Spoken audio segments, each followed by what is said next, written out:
Ce 13 février, c'est la journée mondiale de la radio. En FM, en grandes ondes, en numérique ou par Internet, La radio vous tend le micro, vous donne la parole. vous écoute, La radio, votre accès anonyme à l'information vérifiée. celle qui libère.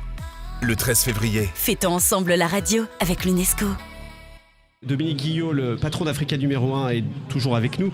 Nous allons parler dans les prochaines minutes de votre radio et de la radio globalement en Afrique. Par exemple, parlons de cette radio Okapi, qui a été une des radios qui a permis derrière de favoriser ce dialogue. Est-ce que vous pouvez nous en parler un petit peu de Radio Okapi et justement de ces radios qui arrivent un peu en urgence sur ces territoires tourmentés? Voilà, alors c'est une radio qui est implantée depuis plusieurs années. Je n'ai pas la date exacte parce que je n'ai pas révisé avant de venir, mais je dirais plus de 10 ans, peut-être 15 ans en République démocratique du Congo. Depuis 2002, 5 février 2002 voilà. exactement. Voilà. Voilà, j'étais même encore en dessous de la réalité. C'est une radio extrêmement professionnelle qui a formé, je dirais maintenant, une génération de journalistes aux bonnes pratiques du journalisme. Ce qui est important, la formation aussi. Et qui, pour moi, a joué un rôle essentiel dans la maturation des médias, parce qu'on voit toujours l'aspect apaisant d'une radio qui viendrait sous l'égide des Nations Unies, mais c'est aussi c'est une radio qui donne la direction pour les professionnels qui démarrent, et à partir des années 2000, il y a beaucoup de radios qui se sont créées, à Kinshasa notamment.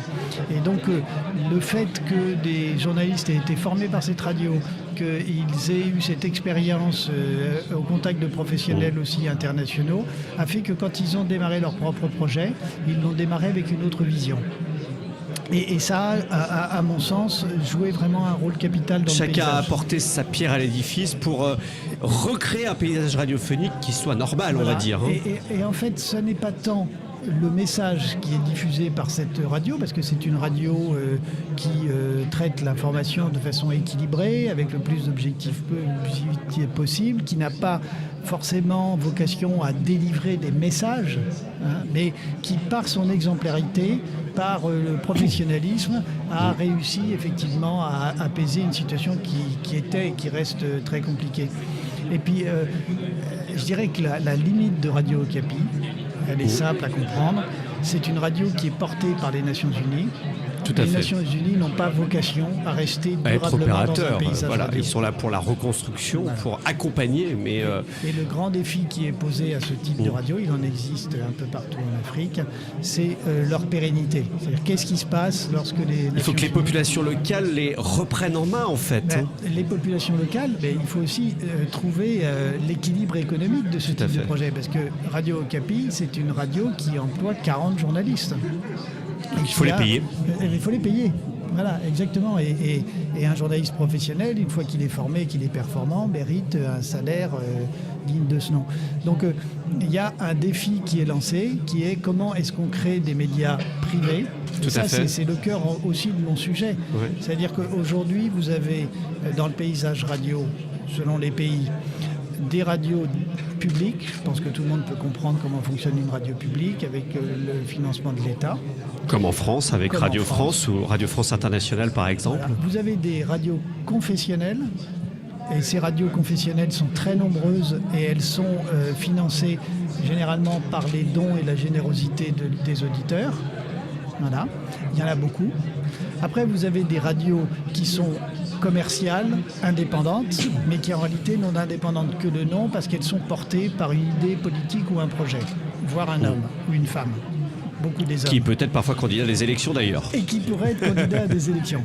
Et là, effectivement, dans ce paysage-là, la place de la radio privée, indépendante, vivant de la publicité, qui est finalement la garante de l'indépendance, elle est encore aujourd'hui marginale. Donc le défi des années à venir, il est simple, c'est comment réussir à accompagner le développement des marchés publicitaires, qui, dans certains pays, est assez dynamique, et d'ailleurs plus dynamique qu'en France aujourd'hui, dans un pays comme la Côte d'Ivoire. Ou derrière, il n'y a peut-être pas la part du digital et aujourd'hui les médias traditionnels Exactement. peut-être Là. ont une place plus importante et une part de marché de gâteau est plus petit, mais les parts sont plus grosses pour les médias traditionnels. C'est tout à fait juste. Et aujourd'hui, la radio a encore une place, je je dirais, Comme la presse dominante. écrite, par exemple. Voilà. Alors la presse écrite, c'est encore un autre sujet parce que la presse écrite est souvent une presse d'opinion. Donc elle n'a pas réussi, si vous voulez, à passer le cap de la presse militante. Et donc elle n'a pas vraiment trouvé son équilibre. Bien sûr, il y a des financements. Bien sûr, cette presse est relativement prospère dans certains pays. Mais disons qu'elle n'a pas les caractéristiques d'une presse indépendante. Alors on va accueillir nos invités qui nous rejoignent. Bonjour, alors je découvre en direct, c'est Karine Henriot et Éléonore Bassop qui sont deux journalistes qui travaillent en France mais qui sont d'origine africaine. Dominique Guillot, vous travaillez avec, hein, voilà. Avec Karine. Avec Karine Henriot et Éléonore Bassop. Donc vous nous rejoignez ici dans notre studio spécial pour cette journée mondiale de la radio. Peut-être on va revenir sur Africa numéro 1. Vous nous avez parlé de ce développement en Afrique. C'est vrai que Africa numéro 1 est un modèle compliqué à comprendre hein, quand on n'en connaît pas l'histoire. Vous étiez une radio africaine et aujourd'hui vous la faites en France, à destination de la communauté africaine en France et à destination de l'Afrique. Comment on arrive à faire une radio faite en France qui s'adresse à un autre pays? Alors déjà, un autre pays, attention. À d'autres pays, on va dire. La France est un pays, l'Afrique est un continent. On est bien d'accord. 54 pays. À d'autres pays, excusez-moi. On reprend nos fondamentaux. On est bien d'accord. On n'est pas susceptible, on est pointilleux, parce que c'est vrai qu'il y a Vous avez toujours tout à fait raison. Il faut être précis. Voilà, c'est une parenthèse que je fais, mais ce terme France-Afrique ma langue a fourché. beaucoup d'inconvénients, mais il en a un au départ. C'est comment peut-on comparer je suis cerné, un pays et un continent. Voilà. Alors, pour Africa numéro 1, je dirais le modèle, il a toujours été le même. Depuis 1981, cette radio a toujours été une radio privée qui s'est financée en dehors des subventions d'État, des États, contrairement à l'idée qu'on Ce qui est un gage d'indépendance, pas forcément. Ce qui est un gage d'indépendance, mais évidemment que c'est un gage d'indépendance. Contrairement à, je dirais, ce que donnerait de loin l'impression de la création d'Africa numéro 1 qui est créée entre la France et le Gabon, entre deux États, cette radio n'a jamais été une radio d'État, elle n'a jamais même été financée par les États. C'est-à-dire que cette radio a vécu pendant les 10 premières années de son existence d'une activité tout à fait commerciale qui était la location de ses émetteurs ondes courtes. Voilà. Elle louait ses émetteurs à RFI, à la NHK, à la radio suisse romande, et elle avait donc des recettes qui étaient suffisantes pour faire vivre une radio panafricaine. L'État gabonais n'a jamais mis d'argent dedans, sauf dans la dernière période pour sauver les emplois, et l'État français, lui, a investi au départ et après donc a fait fructifier en fait un capital. Donc c'est une radio privée qui pendant 10 ans a été financée par les émetteurs ondes courtes. Ça n'a échappé à personne que les émetteurs ondes courtes aujourd'hui, c'est moins désirable. C'est moins la mode. Même si ça peut toujours être utile. Il y en a toujours. RFI diffuse toujours d'Issoudun vers l'Afrique. Voilà. Exactement. Mais disons qu'il y a de moins en moins d'auditeurs. Et puis voilà, les conditions de la réception radio ont changé. Et avec l'arrivée du DAB+, encore plus. Et le digital, évidemment. Alors, il y avait ce fameux numérique onde courte, vous savez. Tout à fait. Le nom m'échappe parce que ça fait 20 ans qu'on dit que ça va être la diffusion de l'avenir, mais comme c'est toujours pas la diffusion du présent, c'était la diffusion de l'avenir dans le passé. Il y avait une technologie, effectivement, qui permettait de faire du numérique, du numérique onde courte, mais qui ne s'est jamais développé. Et là, maintenant, en fait, depuis les années 90, Africa numéro 1 ne vit que de la publicité. Voilà, c'est une radio privée qui ne vit que de la publicité. Membre des Indés Radios en France, d'ailleurs. Des Indés Radios en France, ayant sa propre régie publicitaire. Et commercialisée par la chaîne TF1 au niveau national. Une vraie radio privée. Voilà, et au niveau Île-de-France et au niveau affinitaire, c'est-à-dire les annonceurs intéressés par les auditeurs africains, il y a une régie publicitaire qui appartient à la radio. Et par ailleurs, on est en train de créer des régies publicitaires dans les pays où on va s'implanter. Une précision pour répondre à votre question sur la schizophrénie de ici, là-bas, etc. Africa numéro 1, c'est une radio africaine qui doit être sur le continent. Elle a été, par les aléas de l'histoire, une radio française émettant vers le continent, puisque la partie gabonaise a failli, je l'ai dit tout à l'heure, et donc la radio s'est un peu retrouvée toute seule ici. Mais ça n'a pas de sens que Africa numéro 1 soit une radio en France vers l'Afrique. C'est clair, on l'a toujours su, on l'a toujours dit, et on a toujours défendu l'idée que le siège de la radio doit être en Afrique. Et on le prouve, puisqu'en 2016, on a créé une société à Abidjan avec des investisseurs africains, et c'est à partir d'Abidjan que la radio va se redéployer en Afrique. Et Paris sera la belle vitrine européenne de cette radio, parce que effectivement les diasporas sont partie prenante de ce projet, évidemment. Nous, on a tendance à dire on marche sur nos deux jambes et on se sent à l'aise avec ça. Contrairement s'il y a une idée reçue, il n'y a pas d'antagonisme entre les diasporas et le continent. Vecteur de dialogue entre la diaspora, les communautés, les personnes qui vivent directement dans les pays.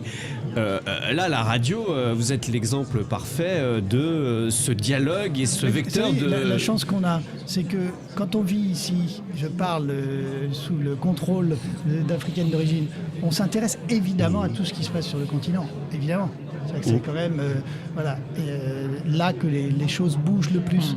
Mais quand on est en Afrique, on a quand même un coup d'œil dans l'actualité européenne, dans le domaine musical, dans le domaine politique, dans le domaine de la littérature, dans tous les domaines. Cet aller-retour fonctionne. C'est pas un antagonisme entre deux mondes, pas du tout.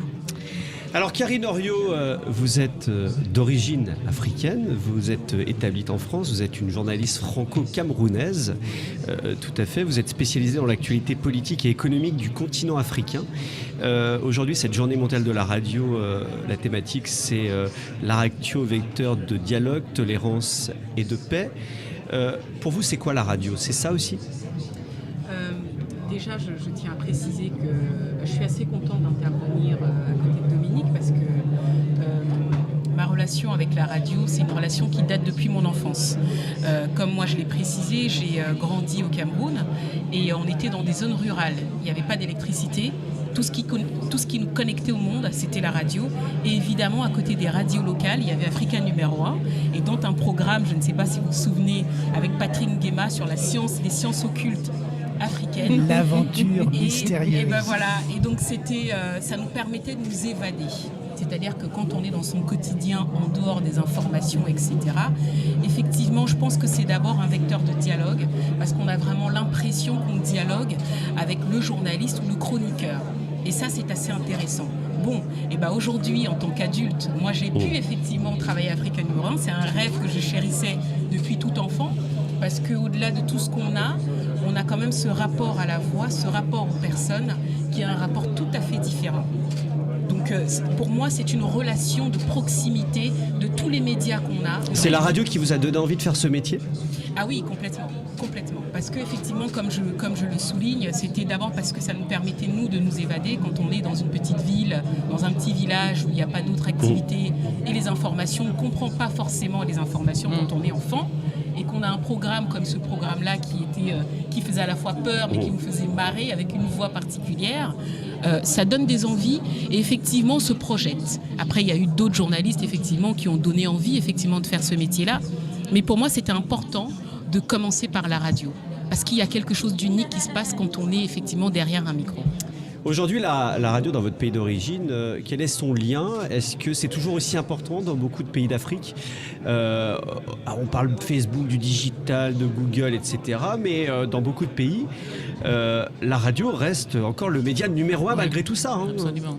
Mais bien sûr, je pense qu'on le dit assez dans les écoles de journalisme en disant que la radio est le premier média porteur, mais c'est le premier média de proximité. C'est-à-dire que même si aujourd'hui on a vu arriver Internet et le continent africain, effectivement, a encore un taux de pénétration qui est assez bas. Tout le monde n'est pas équipé d'un smartphone. Quand vous êtes en zone rurale, effectivement, vous avez un smartphone, etc.